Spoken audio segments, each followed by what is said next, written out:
Hey, it's time to talk about your money. With the prices of just about everything rising, there is some hope, though, for Social Security beneficiaries with a cost of living adjustment coming next year. Here to explain all that, hopefully in layman's terms, Marshall Clay with the Wealth Group. Good to see you this morning. Hey, good to see you. Yeah, it's been crazy, obviously, with all the things we're paying more for.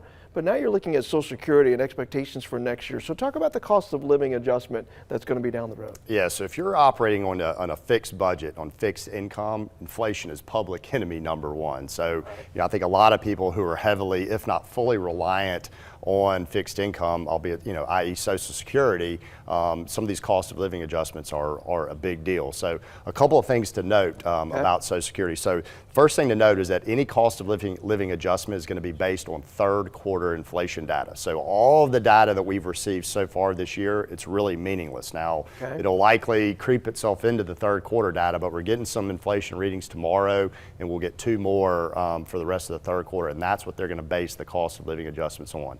The second thing is that the headline data, the data that the financial media reports, the headline data that you guys will likely report, that's not what the government uses to determine the cost of living adjustments for Social Security. So they use the all consumer index, whereas the Social Security Administration uses the urban wage earner index. So slight difference there. Probably not going to be meaningfully different in the number, but there is a difference. Yeah, I was going to ask, how much variation would there be from that and the consumer price index? Probably not much, and I think there's been estimations that the wage earner, the one that they use for Social Security, could be double digits. So it could actually work in the favor of Social Security beneficiaries. But just note that there is a difference there if you're at home trying to calculate what this may be for you in 2023. All right, what about Medicare, for those folks who are getting in the Prime B premiums, what are going to happen to those likely next year? Yeah, so a big piece on this. So last year in 2022, Social Security beneficiaries received a 5.9% increase in their Social Security benefits. Unfortunately, Medicare Part B premiums were increased 14.5% in 2022. So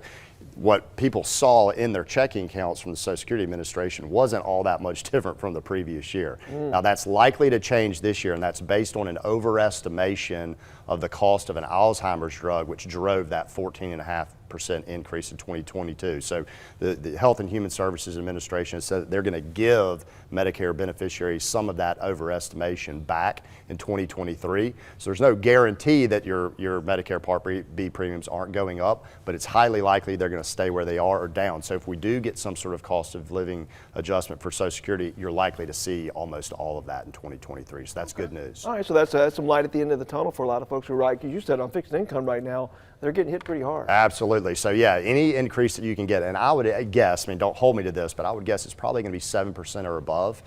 Any relief that consumers can get in this extremely high inflationary environment we're in, the better. All right, Marshall Clay from the Wealth Group, we do appreciate it. Thank you. Oh, you're welcome. All right, we got more ahead here.